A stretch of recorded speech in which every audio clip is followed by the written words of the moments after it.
Hey, thanks for being a part of the conversation. Let's do some pod crashing. Episode number 281 is with Doctors RoseMarie, Laurie Santos, and Sesame Street's Grover from the podcast, The Happiness Lab. Great. Good morning. I got to tell you, I'm so proud of you for doing exactly what you're doing, because you are lifting the game of podcasting, because for so many years, it's always been that hobby. But you have realized that it can be a part of our lives and it can change our communities. And that just warms my soul. That's awesome. Thanks, Arrow. To put it all together, though, because you're taking chances, because you know you've got to be hitting those walls where people say, no, no, no. What are you doing again? Oh, okay, come back to me when you have a better idea. Yes. No, this is a really important podcast. I am so proud to be a part of it. Yeah. Now, to bring it all together, because it's such a global phenomenon inside my heart. How do you include everybody? That to me is the magic of the Happiness Lab. Yeah, I think this is everybody wants to be happy, right? Right. Yeah. As Grover points out, it's easy because there's so many people are really struggling with their well-being now, right? And I think this is one of the reasons that we were so excited for this partnership with Sesame Street. Often on the Happiness Lab, we're thinking about strategies that adults can use to feel better, to feel less stressed, to feel overwhelmed. But these days, we're realizing that we need to start extending those strategies to children too. We need to start thinking about the kinds of things that kids can be doing to feel better. And in partnering up with RoseMarie, what we realized was that there's so many really simple strategies that we can teach to adults, but they're also the same kinds of things that even a 3-year-old can do too. Right, RoseMarie? These are the kinds of things. What are some of those strategies? Right. So when children are overwhelmed by their big feelings, one of the first things we want to do is to do deep belly breathing, right? Oh, yeah, I'm good at that. Okay, let's all do it together. So we're going to slowly breathe in through our nose. And out our elbows. And you want to repeat this a couple of times because we want children to actually have their feelings calm down a bit. So then we can talk about what they're feeling, right? We want to give children their emotional vocabulary, right? So, Grover, sometimes you're... Yeah, I like to label my emotions. Right. I write them down on Post-it notes, and then I stick them on there. Right. And once you have the word, like, I'm feeling afraid, or I'm nervous. You're nervous? I'm frustrated. You're nervous. You should not be kidding me.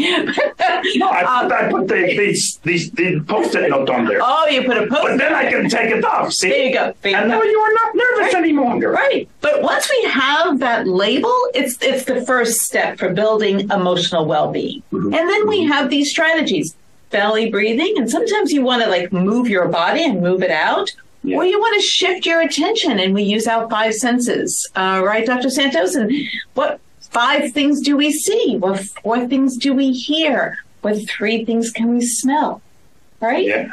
And by then, it gives you an opportunity to be with that emotion, and then you could move on. As Dr. Santos tells us, emotions come and go. Mm-hmm. It's interesting that you bring that up, because one of the things that I really talk a lot about on iHeartRadio is transitions, learning to understand our personal transitions. And I'm in love with the idea that you're inviting them to write, because I've been a daily writer for 29 years. You have won my soul. You really have. Yeah, with adults, we talk a lot about journaling practices, right? Just simple ways you can kind of talk through what's happening. It's trickier for a 3-year-old, but of course we can teach 3-year-olds to use their own words. They might not be writing these things down, but they can label what they're going through. And there's so much evidence the simple act of labeling allows us to realize, oh, I kind of understand what this is. And then once we have a label, we can figure out a strategy to deal with that, right? If we're feeling sad, we might be able to talk to somebody. If we're feeling disappointed, we might be able to look towards blessings. If we're feeling kind of anxious or scared or overwhelmed, we might be able to get back into our senses. And so kind of writing, or even if you're a kid, just labeling can kind of get you to the point where you can figure out what to do with that emotion. So you're not kind of suppressing it, but you're taking some action to make yourself feel better. Yeah, and I remember when I was little, my mommy and daddy helped me. Because I did not know sometimes what I was feeling. Right. And they helped me understand that I was maybe sad or I was frustrated. And that's so important for the adults in children's lives to understand these practices and to model these practices and to practice with their children, right? Because we're laying these foundational skills, and these are lifelong skills, right? Mm-hmm. Everybody needs these mindfulness activities to help them be with their emotions. Mm-hmm. You should talk to Big Bird. Yeah. He's got the biggest. The releasing of this podcast, The Happiness Lab, is coming at a great time because a study that just came out this past week that openly admits that millennials are having a tough time just identifying their emotions. So the fact that they can go to this one little area in the privacy of their car or their office and listen to it. You don't have to be a small child. It's for everybody. And that's what I want listeners to know.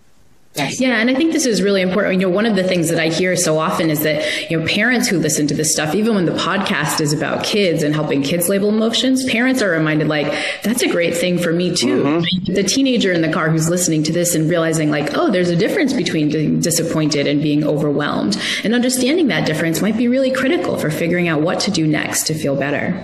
Parents need the language, right? They need to know how to, deal with this is a pain point for parents when their children are overwhelmed by their emotions. Parents don't necessarily know what to do, what to say.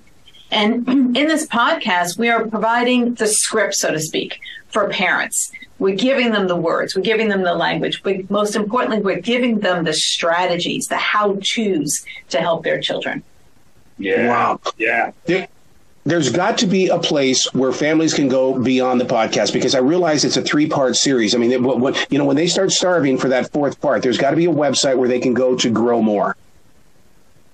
Yes, and Sesame has, Sesame Workshop's mission is to help kids grow smarter, stronger, and kinder. And the stronger is about building resiliency skills. And so at Sesame.org